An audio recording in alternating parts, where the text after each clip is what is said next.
เฮ็ดหยังไอ้มอนเฮ็ดหยังคือเจียกกี่ฝุ่นแท้ฮะนั่นแม่งหมุนออกลอกหนาวบ่มื้อนี่ตากแดดเลยกี่ฝุ่นโอ้โลกเลยเต็มหัวเลยโอ้ยมึงนี่เนาะฮะ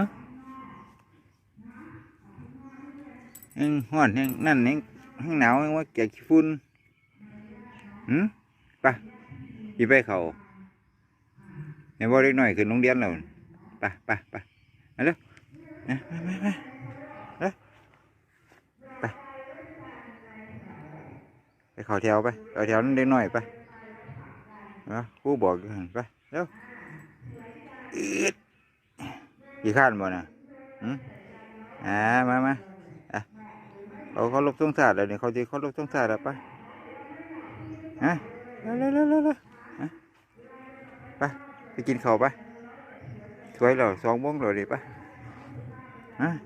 นอนอยู่นี่ป่ะไปใส่มาเมื่อคืนนี่เร็วมาเจ๊กี่พูดนี่หันกดเข้าไปไปนี่มาอยู่ป่ะกินข้าวป่ะเร็วกินพวกเขานี่เอาเร็วมากินข้าวป่ะหิวข้าวเลยมั้ยมาแม่